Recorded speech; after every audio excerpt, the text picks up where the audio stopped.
والصلاة والسلام على أشرف الأنبياء والمرسلين نبينا محمد وعلى آله وصحبه وأهل طاعته أجمعين، أما بعد. رب اشرح لي صدري ويسر لي أمري واحلل عقدة من لساني يفقه قولي. أعوذ بالله السميع العليم من الشيطان الرجيم من همزه ونفخه ونفسه.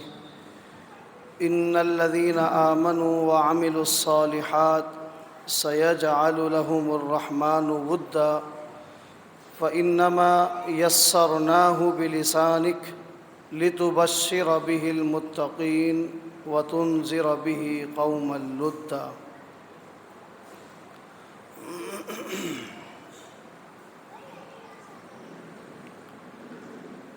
رسول اللہ صلی اللہ علیہ وسلم نے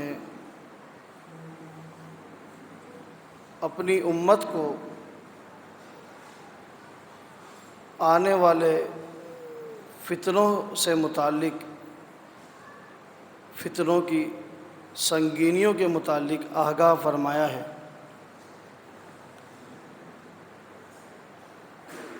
کہ کس طرح میری امت پر فتنے ٹوٹ پڑیں گے.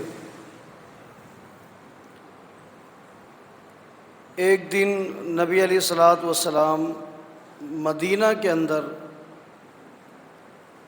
ایک اونچے مقام پر تشریف لے گئے جہاں سے مدینہ کی پوری آبادی، تمام گھر نظر آتے ہوں. صحابہ کرام بھی ساتھ ہیں.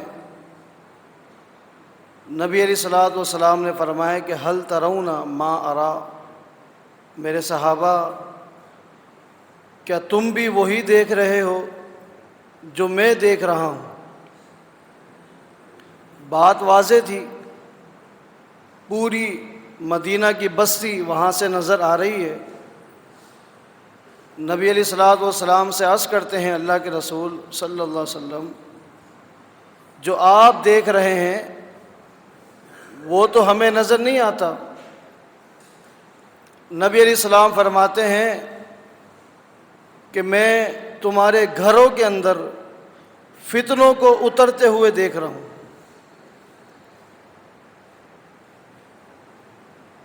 تقع خلال بیوتکم کوقع القطر، اور فتنے بھی اس طرح تمہارے گھروں میں اتر رہے ہیں جس طرح موسلا دھار بارش کے قطرے آسمان سے اترتے ہیں. میں فتنوں کو دیکھ رہا ہوں.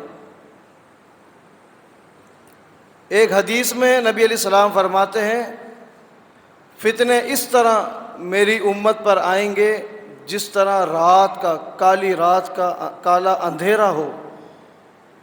اندھیروں کی مانند فتنے تم پر مسلط ہو جائیں گے. ان فتنوں میں کیا کرنا ہے؟ فرمایا بادروا بالاعمال فتنا، نیک اعمال کر لو.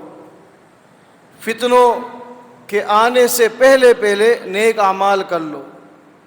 جب فتنے آ جائیں ان فتنوں پر توجہ نہیں دینی، اپنے اعمال پر، اپنی نیکیوں پر، اپنی عبادتوں پر توجہ رکھنی ہے. اگر فتنوں کی طرف نگاہ ڈالی یقیناً وہ فتنے بھی تمہیں بہا کر لے جائیں گے. تمہارے گھروں میں اتر رہے ہیں فتنے. ایسے تو نہیں یصبح الرجل مؤمنا ویمسی کافرا، ایسے فتنے ہوں گے صبح کو ایک شخص مومن ہوگا، شام ہونے سے پہلے پہلے فتنے کی زد میں آ جائے گا، پکا کافر ہو جائے گا. وَيُمْسِي مُؤْمِنًا وَيُصْبِحُ كَافِرًا، رات کو پکا مومن ہوگا، صبح ہونے سے پہلے پہلے فتنے کی زد میں آئے گا، پکا کافر ہو جائے گا.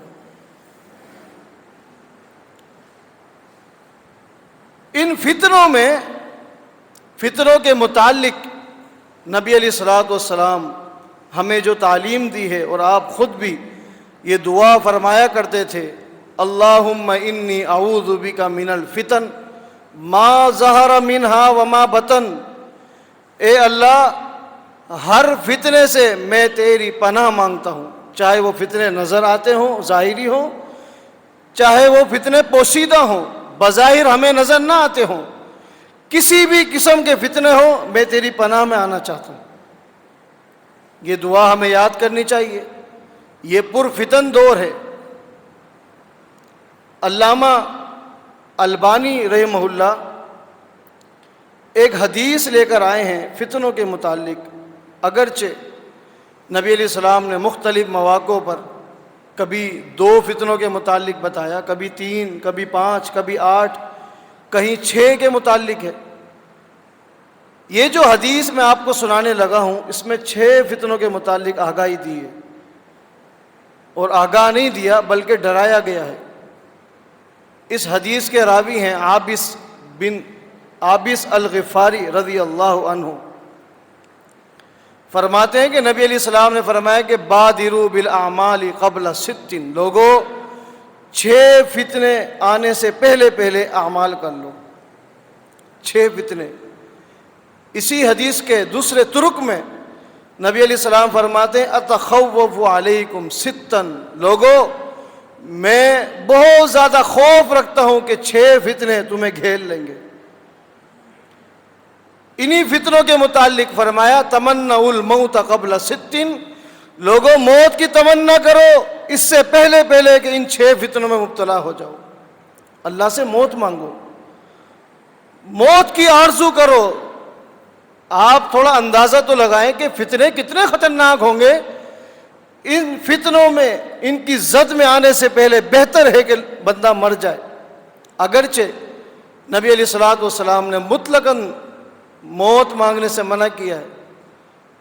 لا یتمنوا موتاً، لوگوں موت کی تمنا نہ کیا کرو، من ضر اصابہ، جو تکلیف تمہیں پہنچی ہے، بندہ بخار میں مبتلا ہو گیا، کوئی زخم لگ گیا، کسی بیماری کی زد میں آ گیا، اس تکلیف کی وجہ سے موت کی تمنا نہ کیا کرو۔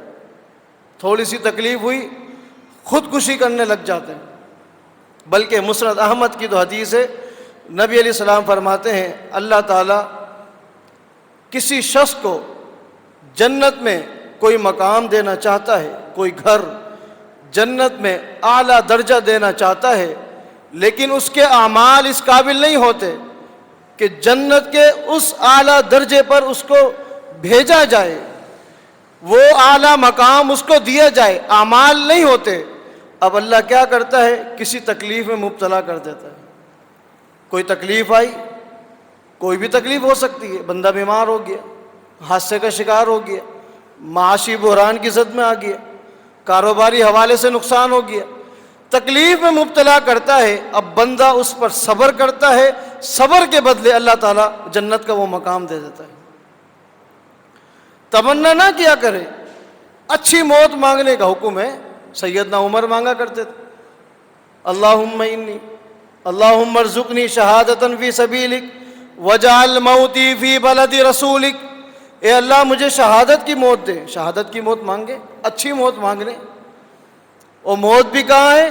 بلد رسولک، شہر مدینہ میں ہے۔ اچھی موت مانگ سکتے ہیں، اے اللہ تو موت دے حالت ایمان پر، اعمال کرتے ہوئے نماز کے دوران موت آئے، اچھی موت مانگے۔ مطلقاً موت مانگنا منع ہے، لیکن یہ فتنے اسے ہیں۔ فرمایا تمنوا الموت، لوگوں موت مانگو، بہتر ہے تم مر جاؤ۔ یہ فتنے ایسے ہیں، ان کی زد میں نہ آ جانا۔ 6 فتنے اتنے خطرناک، اتنے سنگین، اتنے بھیانک، اس سے بہتر ہے کہ تم مر جاؤ۔ نمبر 1، اور وقت اجازت نہیں دیتا، ایک ہی فتنے کا میں آپ کے سامنے تذکرہ کروں گا، اور تمام تر فتنوں کا انشاءاللہ آخر میں حل رکھیں گے کہ ان فتنوں سے، فتنے تو بہت سارے ہیں۔ ایک اصول یاد رکھیں، پھر ہم بات شروع کرتے ہیں۔ اصول یہ ہے کہ جب فتنہ آتا ہے نا، لوگ اس فتنے کی زد میں آ جاتے ہیں، پہچان نہیں سکتے۔ کیوں؟ مشابہ طریقے سے آتا ہے۔ کوئی فتنہ پہلے ہم نام سن چکے، فلاں نام کا فتنہ تھا، کتابوں میں پڑھا، علماء نے بتا دیا. اب جب وہ فتنہ دوبارہ آتا ہے نام تبدیل ہو کے آتا ہے مشابہ طریقے سے، ملمہ سازی کے ذریعے، بندہ پہچان نہیں سکتا. وَإِذَا أَدْبَرَتْ تَبَيَّنَتْ، فتنہ جھاڑو پھیر کر ایمان تباہ کر کے چلا جاتا ہے، پھر دیکھتے ہیں کہ اوہو یہ تو فتنہ تھا، یہ فلاں شخص. حضرات میں یہاں نام لینا چاہتا ہوں، غامدی جیسا فتنہ. لوگ مبتلا نہیں ہوئے اس فتنے میں، آ کر ایمان برباد کر کے چلا گیا، اس کے بعد پتہ چلا کہ فتنہ ہے. علماء روتے رہے، علماء اپنا وقت ضائع کرتے رہے، لوگوں کو بتاتے رہے لوگوں یہ فتنہ ہے، اس کی بات نہ سنو، مبتلا ہو جاؤ گے، برباد ہو جاؤ گے، ایمان سے ہاتھ دھو بیٹھو گے. لوگ تس سے مس نہ ہوئے، بلکہ لوگوں نے اس کے خلاف کسی بات کو سننا گوارا نہیں کیا، حتیٰ کہ مبتلا ہو گئے. بعد میں احساس ہوا کہ یہ تو بڑی ملمہ سازی کے ذریعے آیا تھا. دور حاضر کا ایک فتنہ جہلمی کے حوالے سے کتنا خطرناک فتنہ ہے آپ کو پتہ ہے. اس فتنے کی صرف ایک نشاندہی کر دیتا ہوں، آپ اس سے اندازہ لگا لینا. اور معذرت کے ساتھ یہ فتنہ بھی ایسا ہے کہ لوگ اس کے خلاف بھی کسی حوالے سے بات سننے کو تیار نہیں ہیں. بالخصوص ہماری جماعت کے نوجوان طبقے کے لوگ نہیں سنتے. جی وہ تو قرآن و حدیث آگے رکھ کے پڑھتا ہے. اس کے فتنے ہونے میں شک اس لیے نہیں ہے کہ ہمارا پورا دین اسلام جس کی کڑی جبریل امین سے ہے. جبریل امین نے کس سے سنا؟ اللہ تعالیٰ سے. جبریل امین وہی لے کر آئے محمد الرسول اللہ صلی اللہ علیہ وسلم کے پاس. نبی علیہ السلام نے صحابہ کو بتایا، صحابہ نے اپنے شاگرد و تابعین کو، تبع تابعین، محدثین، ائمہ دین، سلسلہ چلتے چلتے آج تک وہ کڑی ٹوٹی نہیں ہے جس کو آپ اسماء الرجال کہتے ہیں، سند کہتے ہیں. یہ سند ہے. ہمارا دین ایسے نہیں پہنچا، اس کی ایک سند ہے، اور یہ سند دین اسلام کے علاوہ کسی مذہب میں نہیں ہے. اگر کوئی بات ہے نا فلاں فلاں سے سنا، سنتے سنتے حتیٰ کہ وہ محمد الرسول اللہ صلی اللہ علیہ وسلم تک وہ بات پہنچ جاتی. یہ اسماء الرجال، یہ سند ہے. اگر میں یہاں بیٹھا ہوں ایسے نہیں ہے. انتظامیہ کو پتہ ہے میرا استاد کون ہے، میں نے کن کن اساتذہ سے پڑھا ہے. ایسے تو نہیں ممبر پر، محراب پر، اسٹیج پر بلا لیا، مسجد میں دعوت دے دی. میں ان ساتھیوں سے انتہائی ادب کے ساتھ پوچھنا چاہتا ہوں کہ علی مرزا، ہم اس خبیث کو محمد علی مرزا بھی نہیں کہتے، علی مرزا جو اس کا نام ہے، اس کا استاد کون ہے، کس ادارے سے دین حاصل کیا، کوئی سند ہے؟ بقول اس شخص کے، مرزا کے، وہ کہتا ہے کہ میرا ایک استاد بھی نہیں ہے. اور الفاظ ایک عالم دین کو، یہ بات میری ریکارڈ ہو رہی ہے، ایک عالم دین کو سنجیدہ زبان استعمال کرنی پڑتی ہے. اس نے یہاں تک کہا ہے کہ مجھے تو کتابوں کا شروع سے ہی کیڑا تھا. استغفر اللہ العظیم. یہ ایک عالم کی زبان ہے. اس لیے اس نے اپنا نام علمی کتابی رکھا ہے. نہ میں سنی نہ میں وہابی، میں ہوں علمی کتابی. العیاذ باللہ. اس دور کا بہت بڑا فتنہ ہے. میرے دوستوں، میرے بھائیوں، اپنے آپ کو بچاؤ. سوائے سوشل میڈیا کا کوئی بیک گراؤنڈ نہیں ہے اس کے پاس. ایک یوٹیوبر ہے، جس طرح ایک یوٹیوبر کے پاس ایوارڈ ہوتے ہیں، اس کے پاس ایوارڈ ہے، کسی ادارے کی سند نہیں ہے. ایک عالم دین اپنے علم کی سند آپ کو دکھائے گا. کسی سے آپ رابطہ کریں، میرے اساتذہ فلاں فلاں ہیں، ان سے میں نے دین حاصل کیا، فلاں ادارے میں نے پڑھا، اور یہی ہمارا دین ہے. دین اسلام کا ترہ امتیاز ہے. اس سے وہ بیچارہ مرحوم ہے، کورا ہے، محروم ہے. اور لوگ اس پر اتنے فدا ہیں کہ اس کے خلاف بات سننے کو تیار نہیں. یہ بھی فتنہ ہے. ملمہ سازی کے ذریعے نام تبدیل ہو گیا، قرآن و حدیث کھول کر دکھا رہا ہے. میں پوچھتا ہوں اگر وہ قرآن و حدیث کھول کر نہ دکھاتا، کسی باپ دادے کی کتاب کو کھول کر دکھاتا، تو پھر کیا فتنہ تھا؟ فتنہ تو یہی ہے نا. قرآن کی آیت پڑھتا ہے مفہوم منمانی کا، قرآن کی تشریح کرتا ہے اپنی مرضی سے، احادیث رسول کا مطلب متن کچھ اور ہے، صحابہ کرام نے کچھ اور سیکھا، بیان کچھ اور کیا، معنی مفہوم تشریح اپنی مرضی کی ہوتی ہے. حتیٰ کہ صحابہ کرام کو بھی نہیں چھوڑا. تنقید کا نشانہ آپ کے سامنے ہے. بعض آ جائیں ایسے فتنے سے، اپنے آپ کو، اپنے دوست احباب کو ان فتنوں سے آگاہ کریں. یہ فتنہ ہے. اور فتنوں کے حوالے سے میں نے کہا مشابہ طریقے سے آتا ہے، لیکن الحمدللہ اللہ تعالیٰ نے اہل علم کو یہ بصیرت دی ہوتی ہے، فتنہ جو ہی جنم لیتا ہے وہ لوگوں کو آگاہ کر دیتے ہیں. کئی سال پہلے ہمارے مشائخ نے اس فتنے سے آگاہ کیا تھا. یہ نیم رابضی ہے اور جس کا کھل کر آج سامنا کر رہے ہیں.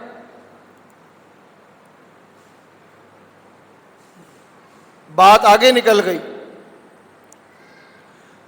پہلا فتنہ 6 فتنوں میں سے ایک ہی کا تذکرہ کروں گا، امارت السفہاء، بے وقوف حکمران. یہ بہت بڑا فتنہ ہے. فرمایا بادروا بالاعمال، لوگوں ایسا نہ ہو کہ تمہارے دور میں بے وقوف کوئی حکمران آ جائے، بے وقوف تمہارے وڈیرے بن جائیں. اس سے پہلے نیک اعمال کر لو، پھر موقع نہیں ملے گا.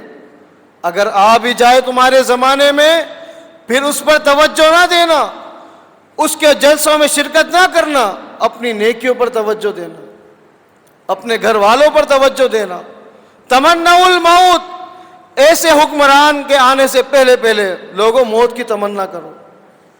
بے وقوف حکمران. اور نبی علیہ السلام تو خود پناہ مانگا کرتے تھے. سیدنا ابو ہریرہ فرماتے ہیں کان رسول اللہ صلی اللہ علیہ وسلم یتعوذ من امارت السفہاء، نبی علیہ السلام بھی پناہ مانگا کرتے تھے، اے اللہ بے وقوف حکمرانوں سے میں تیری پناہ مانگتا ہوں. امارت السفہاء، اس لیے کہ جہاں 1000 عقل مند انسان، جہاں بینا، جہاں دیدہ، پڑھے لکھے لوگ مر جائیں، معاشرے میں اتنا نقصان نہیں ہوتا جتنا نقصان ایک بے وقوف کے حکمران بننے سے ہو جاتا ہے.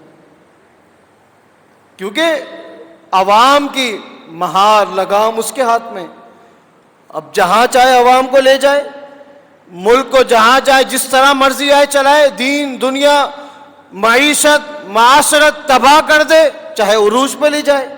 اور بے وقوف جب ہے تو پھر عروج پر تو نہیں لے جائے گا، ملک کو تباہ ہی کر کے چھوڑے گا. فرمایا امارت السفہاء.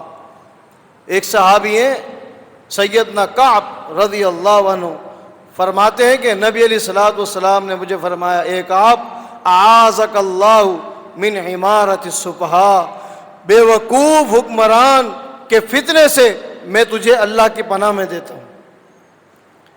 اللہ کی پناہ میں دیتا ہوں. صحابی ہیں، نبی علیہ السلام دعا فرما رہے ہیں صحابی کے لیے کہ بے وقوف حکمرانوں کے فتنے میں نہ آ جائے، اس لیے میں تجھے اللہ کی پناہ میں لیتا ہوں.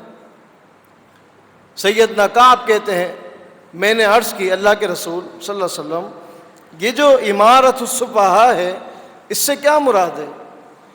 بے وقوف حکمران، اس کی ڈیفینیشن کیا ہے؟ فرمایا کعب امراء یکونون من بعدی، یہ حکمران ہوں گے جو میرے بعد آئیں گے، میرے بعد، اور قربان جائیں یہ جو احادیث ہیں در حقیقت اللہ کے پیغمبر صلی اللہ علیہ وسلم کے نبی ہونے کی تصدیق کرتی ہیں. یہ علامات نبوت میں سے ہے کہ اللہ کے رسول صلی اللہ علیہ وسلم نے جو کچھ فرمایا وہ سچ ہے. یوں لگتا ہے کہ اللہ تعالیٰ نے ہمارا یہ معاشرہ، ہمارا یہ کلچر اللہ کے پیغمبر کے سامنے کر دیا. نبی علیہ السلام دیکھ رہے ہیں اور بتا رہے ہیں، یوں محسوس ہوتا ہے۔ اور ایسا ممکن ہے، اللہ قادر ہے۔ جب اللہ تعالیٰ اپنے پیغمبر کے سامنے جنت کو کر سکتا ہے، جہنم کو کر سکتا ہے، دجال کے بارے بتا سکتا ہے، یاجوج ماجوج کے حوالے سے بتا سکتا ہے، عیسیٰ بن مریم کے بارے بتا سکتا ہے، اللہ قادر ہے۔ یوں محسوس ہوتا ہے اللہ کے پیغمبر ہمارا معاشرہ دیکھ رہے ہیں، منوان یہی حالات اللہ تعالیٰ نے اپنے پیغمبر کو بتائے، اللہ کے پیغمبر دیکھ دیکھ کر صحابہ کو بتا رہے ہیں۔ یکونون من بعدی، کعب میرے بعد آئیں گے، عمراؤن، ایسے حکمران ہوں گے۔ سنو، جب ایسے حکمران آ جائے، وہ ایسے خطرناک حکمران ہوں گے جو ہوں گے بھی بیوقوف، لیکن میرا نام تو لیں گے، میری سنت پر عمل نہیں کریں گے۔ سنت پر عمل نہیں ہوگا، نام لیں گے، میری جو ریاست ہے ریاست مدینہ اس کے بھی چرچے کریں گے، عمل نہیں ہوگا، لوگوں کو دھوکہ دیں گے۔ سن لینا، وہ جھوٹے ہیں، اور جو شخص فمن صدقہم بکذبہم وعنانہم علی ظلمہم فاولئک لیسوا منی، جو ان کے جھوٹے ہونے کی تصدیق کرے، اپنی آنکھوں سے دیکھے کہ یہ جھوٹے وعدے کرتا ہے، پھر بھی تصدیق کرے، ان کی باتوں میں ہاں ملائے، لوگوں پر ظلم کرے، کہیں مہنگائی کی زد میں، کہیں اور معاملات میں، اس میں اس کی مدد کرے۔ سن لینا، ایسے لوگ، ایسے حکمران بھی، ان کے چمچے بھی، اولئک لیسوا منی، میرا ان کے ساتھ کوئی تعلق نہیں۔ ولست منہم، نہ ان کا میرے ساتھ تعلق، نہ میرا ان کے ساتھ تعلق۔ ولا یریدون علی الحوض، کتنی بڑی بات کر دی، یہ ملعون لوگ قیامت والے دن میرے حوض پر بھی نہیں آئیں گے۔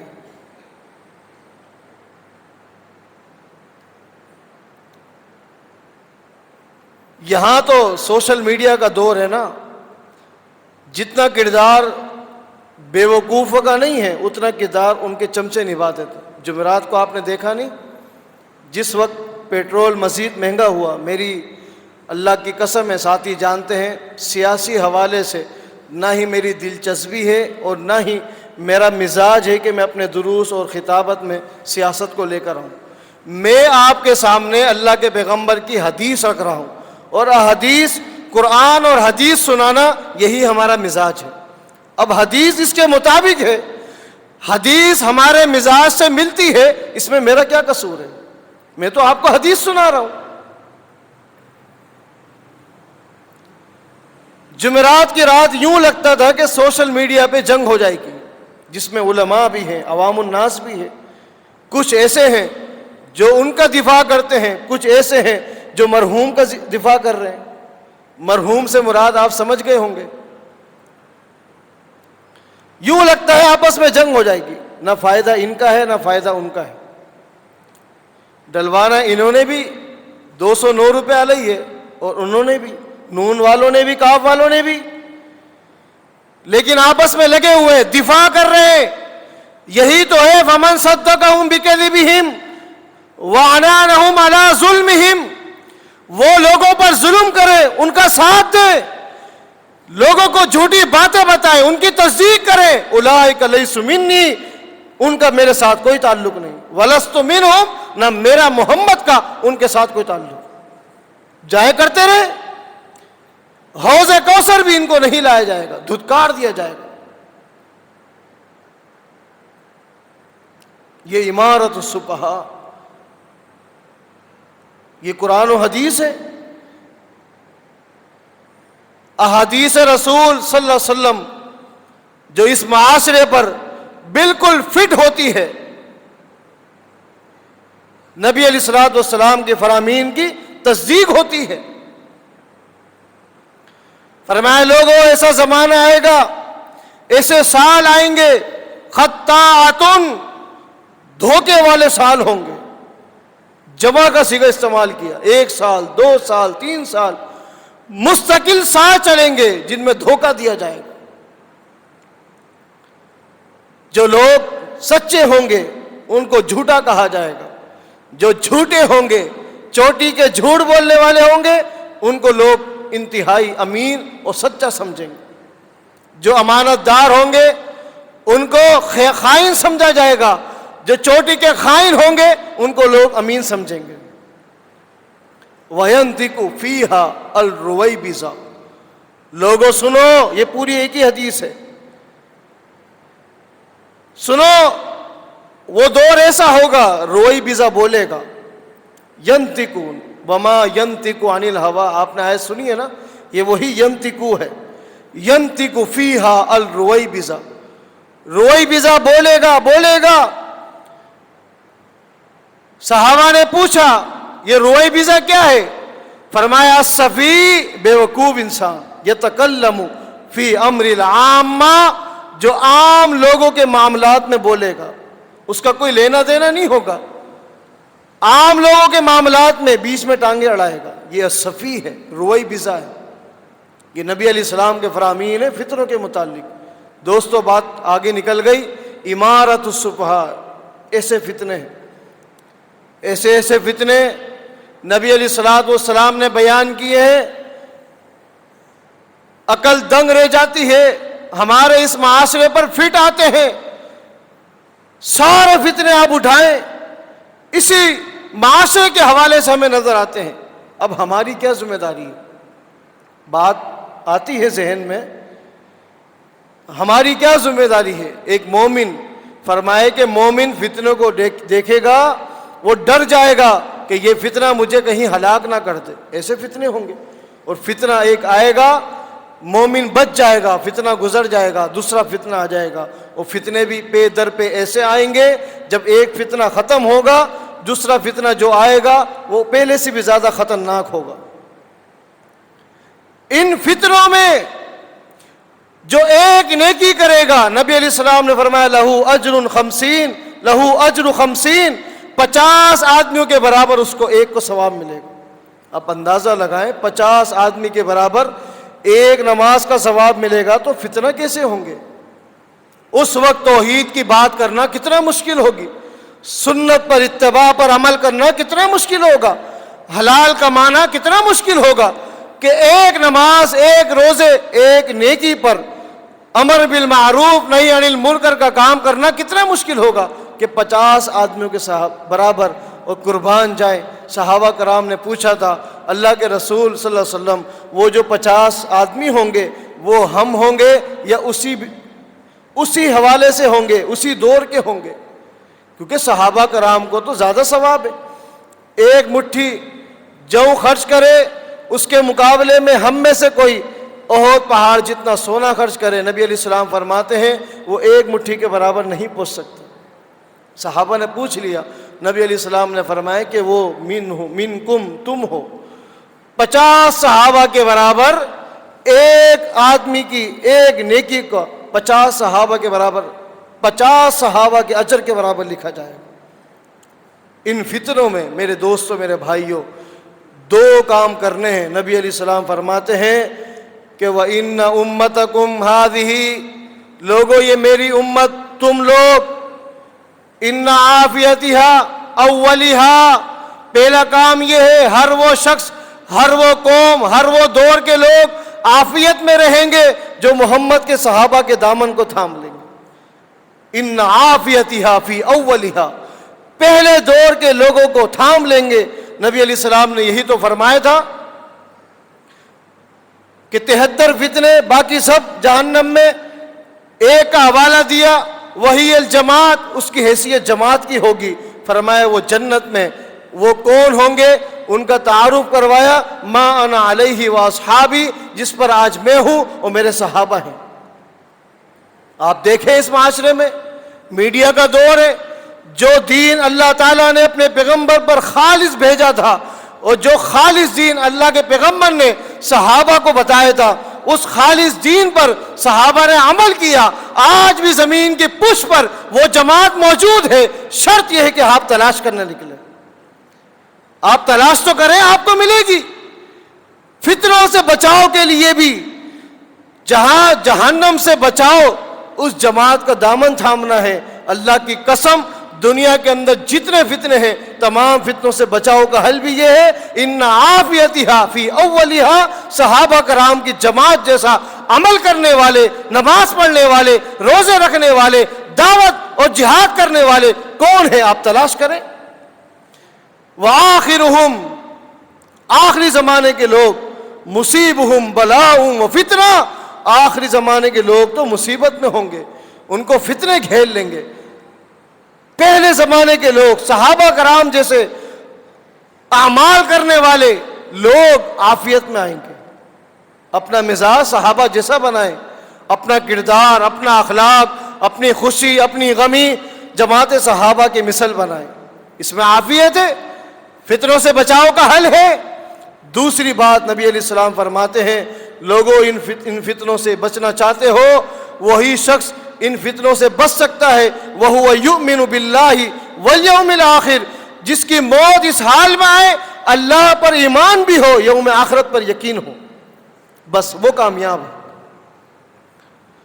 اس سے جب موت ملاقات کرے اس کا کامل ایمان اللہ کی ذات پر بھی ہو اور آخرت کے دین پر ہو، یہ فتنوں سے بچ سکتا ہے۔ آئیے ان فتنوں کے کلا کما کے لیے صحابہ جیسا مزاج اپنائیں، ان فتنوں سے کلا کما کے لیے اللہ کی وحی کو تھامے، اسی میں نجات ہے، اسی میں کامیابی ہے۔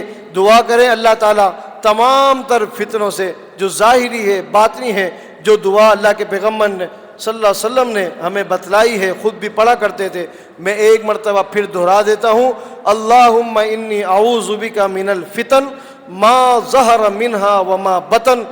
نبی علیہ السلام فرمایا کرتے تھے، اے اللہ میں تیری پناہ میں آتا ہوں ان فتنوں سے جو نظر آتے ہوں یا نہ نظر آتے ہوں۔ یہ دعا آپ یاد کریں، اپنی اولادوں کو، اپنی نسلوں کو یاد کروائیں، اور میں انتظامیہ سے بھی کہوں گا یہ دعا آپ اپنے بلیک بورڈ پر لکھیں تاکہ تمام نمازی آنے جانے والے اس دعا کو یاد کریں۔ اللہ تعالی ہم سب کو ہر قسم کے فتنوں سے بچائے، دنیا اور آخرت کی بھلائیاں، کامیابیاں نصیب فرمائے۔ جو سنا ہے اللہ تعالی ہم سب کو عمل کی بھی توفیق عطا فرمائے۔ اقول قولی ھذا استغفر اللہ لی ولکم وآخر دعوانا الحمد للہ رب العالمین۔